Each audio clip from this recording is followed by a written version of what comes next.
रही बच्चों आपकी जीपीएस बुक जिसको हम बना रहे हैं, इसके हमने अध्याय 3 बनाने स्टार्ट कर दिया है। इसमें मैंने अध्याय 3 के 2 वीडियो अपलोड कर दिए हैं बच्चों, जिसमें मैंने सही विकल्प और कुछ क्वेश्चन बता दिए। आज हम जो क्वेश्चन बचे हुए हैं उनको बनाने वाले हैं, तो चलिए हम स्टार्ट करते हैं उनको बनाना।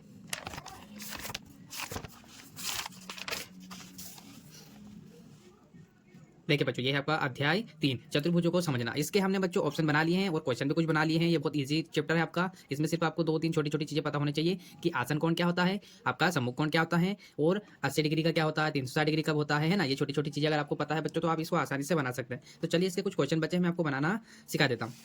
पहले इसका 10वां क्वेश्चन देखिए क्या दिया है। किसी सम बहुभुज के बहिष्कोण का अंतः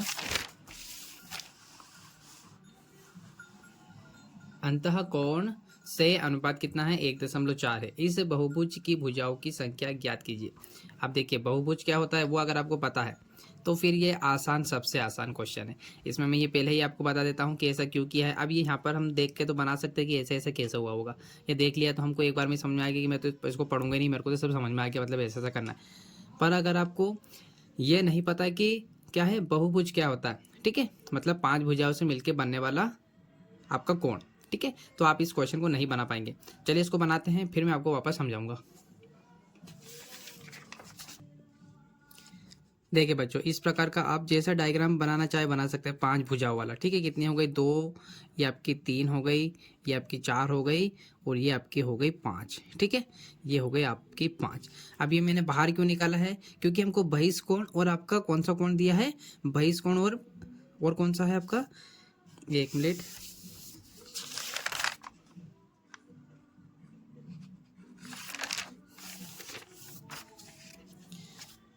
बहिष्कोण और ये क्या हो गया, अंतःकोण, मतलब बाहर वाला। अब देखो बच्चों, बहिष्कोण और ये दोनों कोण क्या है, देखो बाहर का मतलब है कि एक कोण यहाँ पे दिया है ना, अनुपात में आपका कितना दिया है, बहिष्कोण, बहिष का मतलब बाहरी कोण, ठीक है। ये दिया है आपका 1 हम मान लेते हैं, और जो आपका कौन सा अंतःकोण, ये कौन सा हो जाएगा आपका 4 मान लेते हैं। अब देखो ये दिया है, ये 5 भुजाओं से मिलकर बनता है आपका बहिष्कोण, ठीक है। आ गया समझ में। अब हम यहाँ पर क्या लिख लेते हैं, हम यहाँ पे लिखते हैं, आपका आंसर बनाना स्टार्ट कर देते हैं। तो यहाँ पर हम थोड़ा सा लिख सकते हैं कि बहिष्कोण, तो देखो बाहरी कोण बोल सकते हैं आप या बहिष्कोण। बाह्य कोण बराबर हम क्या मान लेते हैं, x, ठीक है। और क्या है अपने को और दिया है अंतःकोण, ठीक है। अंतःकोण क्या है, अंतःकोण, ठीक है। अंतःकोण हम मान लेते हैं 4x, ठीक है। अब मैंने एक क्यों लिखा, क्योंकि एक लिखो या एक से लिखो, उसका मतलब भी क्या होता है आपका एक ही होता है ना, मतलब एक एक से। अब हम इन दोनों के बराबर में क्या रखेंगे, जो पूरा होता है बहिष्कोण, ये किसके बराबर होता है आपका 180 डिग्री के बराबर, या 180 के बराबर होता है, ठीक है। तो चलो हम इसको रख देंगे बराबर में। कैसे बच्चों, देखो x प्लस 4x, ये आपकी इक्वेशन हो गई, बराबर में क्या रखेंगे 180, ठीक है।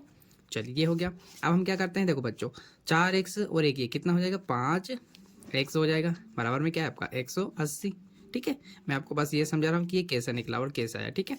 तो 180 हो गया। अब हम 100 को अकेला कर देते हैं और ये 180 नहीं रहेगा, ठीक है, ये कहीं नहीं जाएगा, बल्कि 5 गुना में है तो ये कहाँ जाएगा, आपका भाग में आ जाएगा, ठीक है। अब हम 5 से भाग देते हैं तो 5 15 और यहाँ से बचा 3, तो ये बन गया 30, 5 6 30, ठीक है। तो x बराबर अपना आ जाएगा 36। ये क्या निकला अपना, ये निकल के आपका अंतःकोण है ना, ये आप बोल सकते हैं कौन सा निकल गया आपको ना, ये बाह्य कोण निकल गया, ठीक है। ये क्या है, यहाँ पर हम क्या लिखेंगे, बाह्य कोण निकाल लिया हमने। अब हम क्या करते हैं, इसका अंतःकोण निकालेंगे, तो ये बाह्य कोण हो गया हमारा। अब अंतःकोण के लिए हम क्या करेंगे बच्चों, तो यहाँ पर आप चाहे तो एक लाइन लिखिएगा, क्या, बहुभुज, ठीक है, बहुभुज की भुजाओं, ठीक है, बहुभुज की भुजाओं की संख्या। तो हमको बहुभुज की जो भुजा है उनकी संख्या कितनी दी है बच्चों, हमको दी है आपकी बराबर में, टोटल कितनी भुजाएं होती हैं, 360 होती हैं। और हमने क्या निकाला है, कितनी भुजाएं निकाली हमने, 36, ठीक है। तो हम इसमें जब पूरा भाग दे देंगे तो हमारी भुजाएं हमको पता चल जाएगी, मतलब इसका answer full and final answer क्या आ जाएगा, ये 6 बार 6 कट, 36 से 36 कट गया, 1 टाइम बोली 0, ऐसे कैसा, ठीक है। तो ये आपका फुल एंड फाइनल होगा। इस प्रकार से थोड़ा सा आपको इतना बनाना पड़ेगा। अब देखो इसमें छोटा सा दिया है ना, इसमें शॉर्टकट बता दिया, आपको कुछ लिख के भी नहीं बताया कि कैसे क्या है, ठीक है। तो आपको इस प्रकार करने से अच्छा है, थोड़ा सा मैंने भी वैसे ही किया है, पर थोड़ा सा आपको समझाया है बच्चों, ठीक है। जब तक आप समझोगे नहीं तब तक आप अच्छे से नहीं कर पाओगे, ठीक है। तो ये था इसका क्वेश्चन। इसका हम नेक्स्ट क्वेश्चन कौन सा है देखिएगा, कि दिए गए समांतर चतुर्भुज में x और y का मान ज्ञात कीजिए। अब देखो x y का मान ज्ञात करना है ना। और ये क्या है, समांतर चतुर्भुज। और समांतर चतुर्भुज में क्या होता है बच्चों, समांतर चतुर्भुज में आपकी भुजाएं सम्मुख। अब इसमें दो चीज़ आपको पता होनी चाहिए कि समांतर चतुर्भुज में जो आमने सामने की भुजाएं होती है वो कैसी होती है, सम्मुख, मतलब समान होती हैं। और ये वाली क्या होती है, आसन कोण। ये सम्मुख कोण, ये आसन कोण। बहुत इजी क्वेश्चन है। हम क्या करेंगे कि यहाँ पर y दिया है तो ये कितना होगा, तो हम 6 से 120 में भाग दे देते हैं तो हमको y मिल जाएगा। तो ये हो गया सम्मुख कोण, क्योंकि 6 120 के बराबर है, ठीक है। और फिर ये क्या है, आसन कोण। इस प्रकार आसन कोण होगा सामने वाली। तो यहाँ पर x का मान निकालना है, तो ये हो जाएगा है, क्या हो जाएगा, आसन कोण। इसमें क्या करेंगे, 5x + 10 बराबर में क्या रख देंगे, 20। तो 120 तो रहेगा, पर उसके बराबर टोटल आसन कोण की पूरी वैल्यू कितनी होती है, 180, ठीक है। इस प्रकार से हम इसको सोल्व करने वाले। चलिए इसको बना लेते हैं।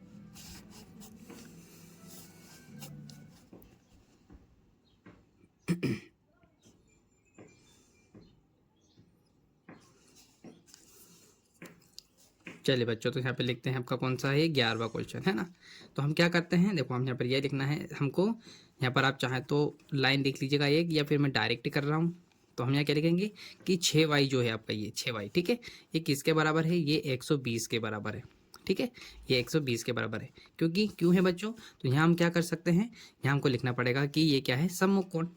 सम्मुख मतलब समान, है ना, सामने वाला कोण सम्मुख कोण है, इसलिए हमने इसको बराबर रखा, ठीक है।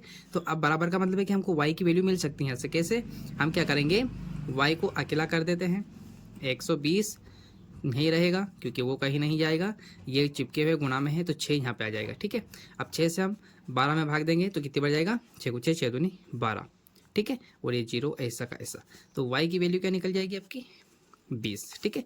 y की वैल्यू क्या निकल गई, 20, है ना। किसकी, इसकी बच्चों, इसकी क्या निकल गई, 20, है ना। तो अब हमने सम्मुख कोण निकाल लिया। अब ये क्या है, आसन कोण। तो हम आसन कोण कैसे निकालते हैं, जो जो दिया उसको यहाँ रख लेते हैं। कैसे, देखो यहाँ पे दिया है, मैं यहाँ साफ साफ लिख देता हूँ ताकि आपको ये दिखाई भी देगा। यहाँ दिया है अपने को क्या, कि 5x, ठीक है, प्लस में 10, है ना। अब हम यहाँ बराबर में क्या रखेंगे बच्चों, हम यहाँ पे रखेंगे बराबर में आपका 180। क्यों, कि बच्चों ये आपकी इक्वेशन है। तो अब हम क्या करेंगे, ये हमने इक्वेशन बना के यहाँ लिखी। अब ये जो 120 है इसको भी हमको लिखना पड़ेगा। क्यों, क्योंकि बच्चों आसन कोण है, और आसन कोण में क्या होता है, पूरी चीज़ें लिखनी पड़ती है। तो देखो यहाँ पर हम लिखेंगे 5x, ठीक है, प्लस में कितना दिया, 10, ठीक है। और ये क्या है, प्लस में यहाँ पर 120 लिखेंगे, और फिर बराबर में हम 180 लिखेंगे, ठीक है। तो इनको क्या करेंगे, सबको प्लस करेंगे। तो 120 और 10 130 हो जाएंगे। तो 5x ऐसा का ऐसा रहेगा आपका, प्लस में 130 हो जाएगा, ठीक है। देखो आसन कोण है बच्चों, इसलिए हम इनको प्लस कर रहे हैं, और बराबर में आपका 180 रहेगा, है ना। अब हम क्या करेंगे बच्चों, x को अकेला करते हैं। तो x को अकेले करने से पहले हमको ये जो है आपका 130 उसको उधर पहुँचा देंगे, तो ये माइनस हो जाएगा, ठीक है। और माइनस होगा तो आपका क्या बचेगा, इधर तो 5x बचेगा, और 180 में से 130 गया तो आपका 50 बचेगा, ठीक है। फिर x को अकेला कर देते हैं, इधर 50, और 5 कहाँ चला जाएगा, गुणा में है तो भाग में आ जाएगा, ठीक है। और हम इसको फिर काट देते हैं, तो कितने टाइम कट जाएगा, ये आपका 10 टाइम, ठीक है। तो ये आपका फुल एंड फाइनल फिर आंसर निकल जाएगा, ठीक है। मतलब हमको क्या बताना था इसमें, हमको इसमें बताना था आपका कि क्या है, चतुर्भुज में x और y का मान। तो ये आपका x और ये y का मान हो गया, ठीक है।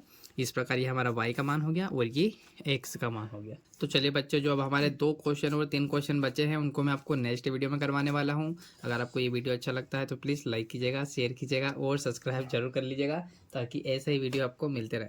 Thank you for watching.